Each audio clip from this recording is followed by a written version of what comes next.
शांताकारं भुजंगशयनं पद्मनाभं सुरेशं विश्वाधारं गगनसदृशं मेघवर्णं शुभांगं लक्ष्मीकान्तं कमलनयनं योगिभिध्यानगम्यं वंदे विष्णु भवभयहरं सर्वलोकैकनाथं। मंगलम भगवान विष्णु मंगलम गरुड़ध्वज मंगलम पुंडरीकाक्ष मंगलाय तनोहरि। ओम नमो भगवते वासुदेवाय। आज का दिन आप सभी के लिए मंगलमय हो। आज मैं अगन मास कथा का 12वां अध्याय सुनाने वाला हूँ। अगन मास में भगवान विष्णु की कथा सुनने से जन्म जन्मांतर के पाप कर्मों का नाश होता है और घर में सुख समृद्धि एवं धन धान्य भरा रहता है। तो आइए सुनते हैं मार्गशीर्ष मास की कथा का 12वां अध्याय। श्री पराशर जी बोले, हे मैत्रेय, स्वयंभू मुनु के प्रिय व्रत और उत्तानपाद नामक 2 महाबलवान और धर्मज्ञ पुत्र थे। ब्राह्मण, उनमें से उत्तानपाद की प्रेयसी पत्नी सुरुचि से पिता का अत्यंत लाडला उत्तम नामक पुत्र हुआ। हे द्विज, उस राजा की जो सुनीति नामक राजमहिषी थी, उसमें उसका विशेष प्रेम न था। उसका पुत्र ध्रुव हुआ। एक दिन रात सिंहासन पर बैठे हुए पिता की गोद में अपने भाई उत्तम को बैठा देख ध्रुव की इच्छा भी गोद में बैठने की हुई, किंतु राजा ने अपनी प्रेयसी सुरुचि के सामने गोद में चढ़ने के लिए उत्कंठित होकर प्रेमवश आए हुए उस पुत्र का आदर नहीं किया। अपनी सौत के पुत्र को गोद में चढ़ने के लिए उत्सुक और अपने पुत्र को गोद में बैठा देख सुरुचि इस प्रकार कहने लगी, अरे लल्ला, बिना मेरे पेट से उत्पन्न हुए किसी अन्य स्त्री का पुत्र होकर भी तू व्यर्थ क्यों ऐसा बड़ा मनोरथ करता है? तू अविवेकी है, इसलिए ऐसी अलभ्य उत्तमोत्तम वस्तु की इच्छा करता है। यह ठीक है कि तू भी इन्हीं राजा का पुत्र है, तथापि मैंने तो तुझे अपने गर्भ में धारण नहीं किया। समस्त चक्रवर्ती राजाओं का आश्रय रूप यह राज सिंहासन तो मेरे ही पुत्र के योग्य है। तू व्यर्थ क्यों अपने चित्त को संताप देता है? मेरे पुत्र के समान तुझे वृथा ही यह ऊंचा मनोरथ क्यों होता है?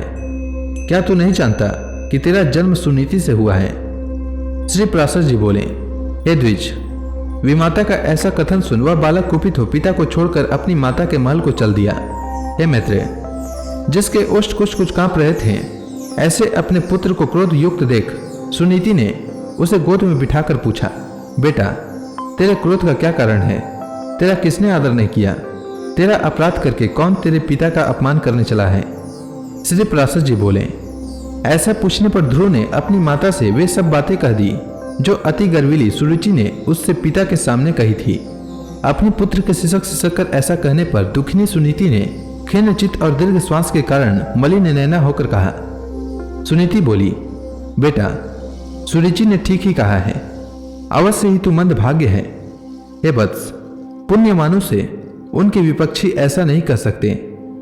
हे वत्स, तू व्याकुल मत हो, क्योंकि तूने पूर्व जन्मों में जो कुछ किया है उसे दूर कौन कर सकता है, और जो नहीं किया वह तुझे दे भी कौन सकता है। इसलिए तुझे उसके वाक्यों से खेद नहीं करना चाहिए।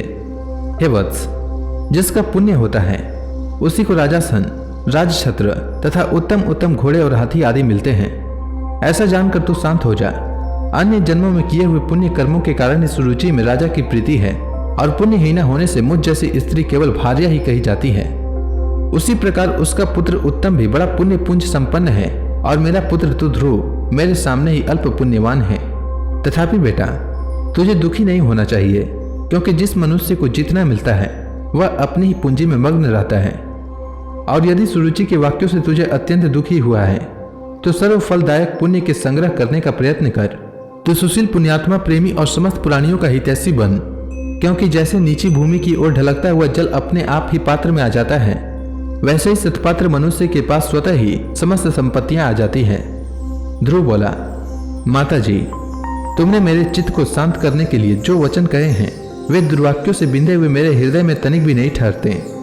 इसलिए मैं तो अब यही प्रयत्न करूंगा जिससे संपूर्ण लोकों से आदरणीय सर्वश्रेष्ठ पद को प्राप्त कर सकूं।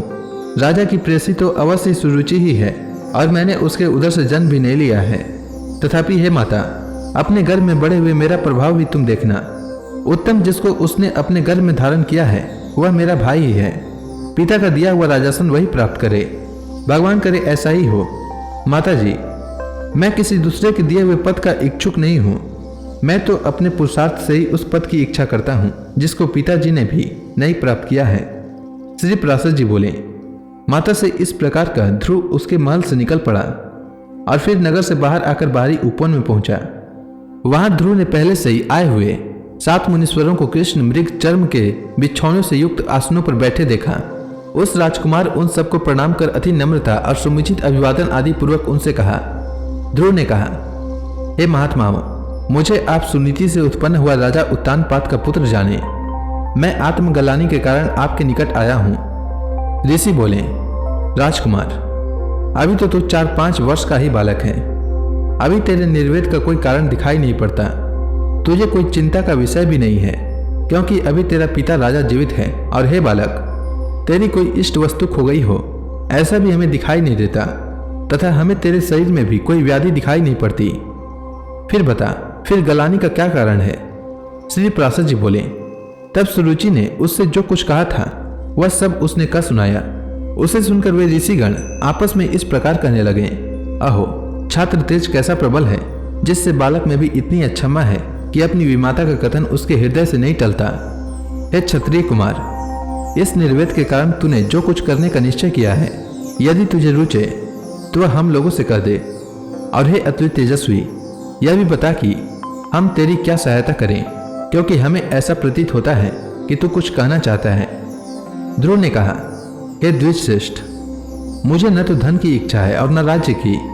मैं तो केवल एक उसी स्थान को चाहता हूँ जिसको पहले कभी किसी ने नहीं भोगा हो। हे मुनिश्रेष्ठ, आपकी यही सहायता होगी कि आप मुझे भली प्रकार यह बता दें कि क्या करने से वह सबसे अग्रगण्य स्थान प्राप्त हो सकता है। मरीचि बोले, हे राजपुत्र, बिना गोविंद की आराधना किए मनुष्य को वह श्रेष्ठ स्थान नहीं मिल सकता, अतः तू श्री गोविंद की आराधना कर। अत्रि बोले, जो परा प्रकृति आदि से भी परे हैं, वे परम पुरुष जनार्दन जिससे संतुष्ट होते हैं, उसी को वह अक्षय पद मिलता है। यह मैं सत्य सत्य कहता हूं। अंगिरा बोले, यदि तू अग्र स्थान का इच्छुक है तो जिन अव्यात्मा अच्युत में यह संपूर्ण जगत ओतप्रोत है, उस गोविंद की ही आराधना कर। वशिष्ठ बोले, हे वत्स, विष्णु भगवान की आराधना करने पर तू अपने मन से जो कुछ चाहेगा वही स्थान प्राप्त कर लेगा। ध्रुव ने कहा, हे महर्षिगण, मुझ विनीत को आपने आराध्य देव तो बता दिया, अब उसको प्रसन्न करने के लिए मुझे क्या जपना चाहिए यह बताइए। उस महापुरुष की मुझे जिस प्रकार आराधना करनी चाहिए वह आप लोग मुझे प्रसन्नता पूर्वक कहिए। ऋषिगण बोले, हे राजकुमार, विष्णु भगवान की आराधना में तत्पर पुरुषों को जिस प्रकार उनकी उपासना करनी चाहिए वह तू हमसे यथावत श्रवण कर। मनुष्यों को चाहिए कि पहले संपूर्ण बाह्य विषयों से चित्त को हटावे और उसे एकमात्र विष्णु भगवान में ही स्थिर कर दे। हे राजकुमार, इस प्रकार एकाग्रचित होकर तन्मय भाव से ओम नमो भगवते वासुदेवाय मंत्र का जाप करना चाहिए। तब उससे संतुष्ट होकर भगवान विष्णु मनवांचित फल देते हैं। इसी प्रकार तू इस मंत्र का निरंतर जाप कर भगवान विष्णु को प्रसन्न कर सकता है। तो इसी के साथ यह अध्याय समाप्त हुआ। इसके बाद ध्रुव ने आगे क्या किया यह मैं अगले अध्याय में बताऊंगा। तब तक के लिए भगवान हरि का नाम लेते रहें। तो प्रेम से बोलिए भगवान विष्णु की जय, श्री कृष्ण भगवान की जय, तुलसी माता की जय, लक्ष्मी माता की जय, समस्त देवी देवताओं की जय।